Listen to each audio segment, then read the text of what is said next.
노년에 혼자가 되었다는 사실은 생각보다 깊은 충격을 남깁니다.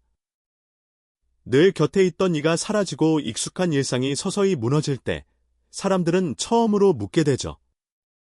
이제 나는 어디서, 누구와, 어떻게 살아야 할까? 몸이 아프기 시작하면 그 질문은 더욱 절실해집니다. 누군가는 자식의 집을 선택하고 누군가는 요양원이라는 울타리 안으로 들어갑니다. 그곳에서 어느 정도의 편안함을 느끼기도 합니다. 하지만 정서적인 외로움과 내 삶이 조금씩 사라지는 감각은 쉽게 가시지 않습니다. 오늘 소개해드릴 이야기는 요양원이라는 선택지 대신 다른 길을 선택한 어르신들의 이야기입니다. 이분들은 나이가 들고 혼자가 되고 아프기도 했지만 스스로 다시 일어섰고 자신에게 맞는 리듬과 생활 방식을 조금씩 만들어갔습니다. 이 이야기는 특별한 사람만의 특별한 사례가 아닙니다. 지금 이 순간에도 비슷한 고민을 안고 계신 많은 분들께 현실적이고도 따뜻한 대안이 될 수 있는 이야기입니다. 요양원이 아니어도 괜찮습니다. 조금 불편할 수는 있어도 삶의 템포를 잃지 않고 나답게 살아갈 수 있는 길은 분명히 존재합니다. 노후는 보호받는 시간이 아니라 스스로 선택하고 단단하게 서는 시간입니다. 오늘은 노년 전문가들의 말과 실제 경험자들의 이야기를 통해 행복한 노후를 보낼 수 있는 방법을 함께 살펴보겠습니다. 1. 부서진 듯 혼자가 된 후 삶의 중심으로 돌아오기. 노년이 되면 대부분의 사람은 혼자라는 시간을 피할 수 없게 됩니다. 배우자를 먼저 떠나보내고 자녀가 각자의 삶으로 멀어지면서 언제부터인가 집안에 울리는 소리라고는 냉장고의 진동음과 시계 초침 소리뿐인 하루가 시작되지요.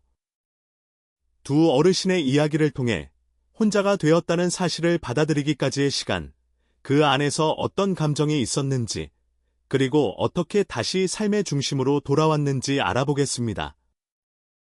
까만 말풍선 75세 김순자 어르신의 이야기, 작은 부름의 힘. 경기권에 사는 75세 김순자 어르신은 남편을 먼저 보내고 자식들마저 외국으로 나간 뒤 3년 가까이 홀로 지내셨습니다. 남편 장례를 치르고 집에 돌아왔을 때 거실 불을 못 켰어요. 그냥 어두운데 가만히 앉아 있었죠. 괜히 불을 켜면 누가 돌아올 것 같은데 안 오는 거 알잖아요. 그게 더 서러워서 그냥 가만히 있었어요. 사람들은 외로우면 모임을 가지라고 했지만 어르신은 아무 말도 하고 싶지 않았다고 합니다. 하지만 삶에서 변화를 맞이한 건 집 근처 복지관에서 걸려온 전화 한 통이었습니다. 건강검진 프로그램에 와보시라는 안내였고 그 한 번의 방문이 일상을 흔들어 놓았습니다. 누군가가 내 이름을 불러주고 내 혈압을 재주고 다음에 또 오라고 말해준다는 게 그렇게 고마운 줄 몰랐어요. 그게 전부였는데도 그날 이후로 저는 그 시간에 맞춰 집을 나가기 시작했죠. 정말 별것 아닌 사소한 것에도 사람은 힘을 얻는구나 생각했어요. 까만 말풍선 72세 박재영 어르신의 이야기. 내가 고를 수 있는 하루. 서울에 사는 72세 박재영 어르신은 부인을 암으로 떠나보낸 후 처음 혼자 아침을 맞았던 날을 회고합니다. 아침에 일어났는데 하도 조용해서 내가 아직 살아있는 건가 싶었어요. 커피포트 켜고 물 끓는 소리를 듣는데 괜히 눈물이 나더라고요. 나는 이제 누구를 위해 밥을 차리지도 않고 누가 밥 먹자고 부르지도 않겠구나. 그게 참 허전했어요. 그 무렵 요양원 입소를 권유받아 몇 군데 둘러봤지만 결국 선택을 미루셨습니다. 시설은 좋았어요. 근데 그 안에 있는 사람들 표정이 너무 조용했어요. 말도 없고 TV만 켜져 있었죠. 그걸 보면서 생각했어요.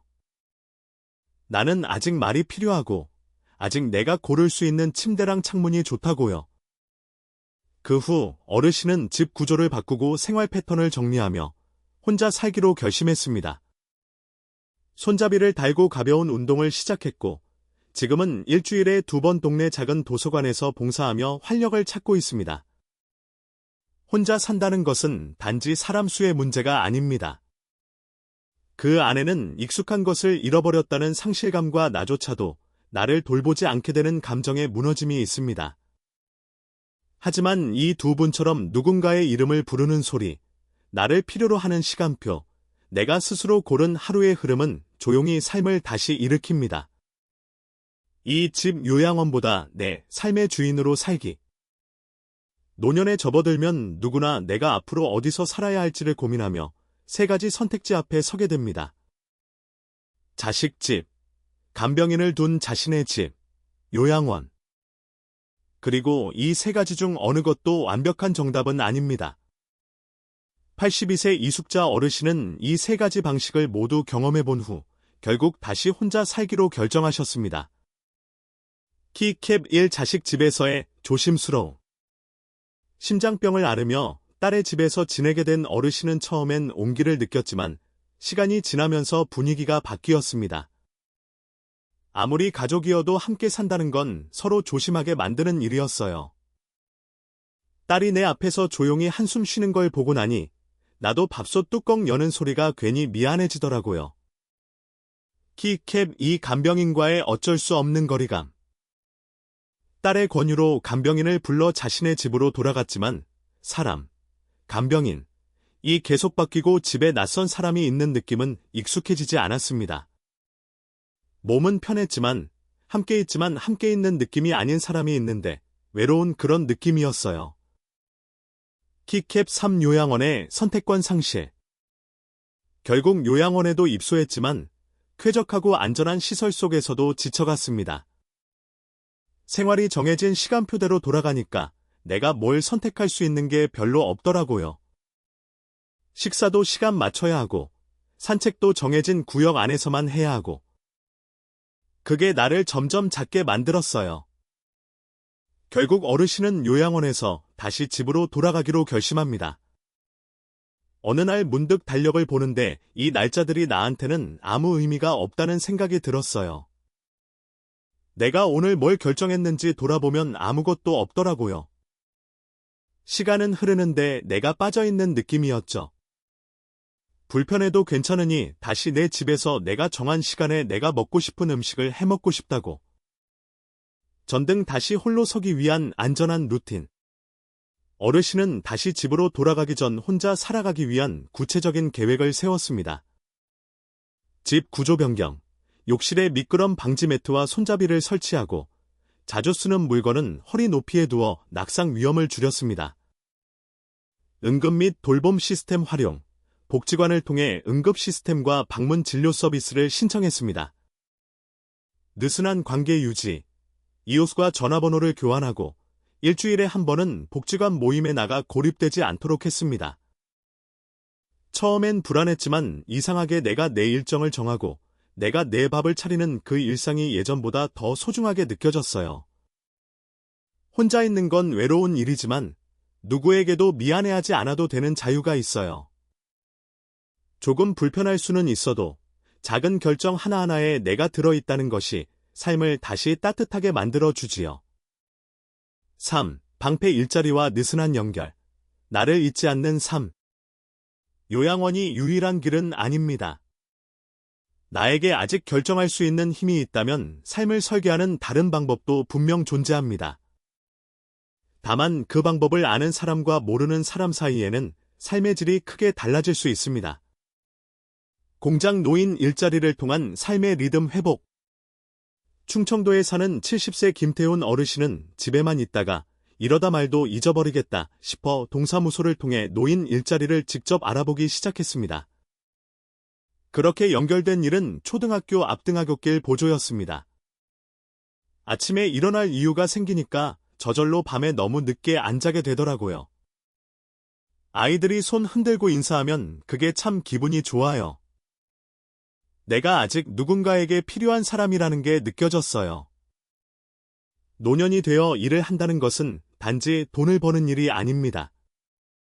시간을 구조화하고 삶의 리듬을 회복하며 내가 여전히 사회의 한 부분이라는 감각을 회복하는 일이지요. 노인 일자리 선택 시 고려사항. 체력에 맞는 활동인지, 외부 환경이나 이동거리가 부담이 없는지, 꾸준히 반복할 수 있을지. 수입보다 더 중요한 것은 사람들과의 짧은 인사, 정해진 시간에 집을 나서는 긴장감, 내가 사회의 한가운데 있다는 실감입니다. 악수 고립을 막는 느슨하고 예측 가능한 관계. 혼자 산다는 건 관계를 모두 끊고 살아간다는 뜻이 아닙니다. 오히려 혼자 살기 때문에 더 가볍고 느슨한 관계가 삶에 꼭 필요해집니다. 85세 이복희 어르신은 고립을 막기 위해 일상에서 일부러 말 한마디를 만들기 시작했습니다. 슈퍼에 가서 짧은 인사, 복지관 식당에서 반찬 하나 더 달라는 부탁 등 사소한 교류가 마음을 움직였습니다. 고립을 막는 건 깊은 친밀감보다 예측 가능한 관계라고 말합니다. 누군가가 내 얼굴을 알아보고 내가 오늘도 저 사람을 마주치겠구나 싶은 예감. 그게 혼자 사는 사람에게는 굉장히 큰 안정이 됩니다. 복지관 모임, 작은 마을 카페, 시니어 쉐어하우스 등은 부담 없이 찾아갈 수 있는 공간입니다. 관계의 폭보다 관계의 반복성이 더 중요해진 시기입니다. 4. 한 곡만 반복 나를 흔들지 않는 조용하고 단단한 루틴. 노년의 삶은 점점 줄어드는 것이 아니라 천천히 깊어지는 시간입니다. 혼자라는 이유로 불안하거나 쓸쓸할 필요는 없습니다. 중요한 건 어떤 공간에서 누구와 사느냐보다 어떤 방식으로 나를 돌보며 살아가느냐입니다. 아침에 햇살이 들어오는 방향을 따라 일어나기. 간단한 운동으로 몸 깨우기. 차 한 잔을 마시며 스스로에게 인사 건네기. 내가 나를 위해 직접 밥을 지어 먹기. 이 모든 것은 거창하지 않지만 지속 가능한 자기 리듬입니다. 루틴은 단지 행동의 반복이 아닙니다. 삶을 잃지 않겠다는 조용한 선언이죠. 정신과 의사들은 노년의 불안과 우울은 예측 불가능한 하루에서 시작된다고 말합니다. 그래서 일정한 생활 구조는 감정의 폭을 안정시키는 기초가 됩니다. 노년에 필요한 건 자극이 아닙니다. 조용한 템포와 익숙한 리듬, 그리고 나를 흔들지 않는 하루입니다.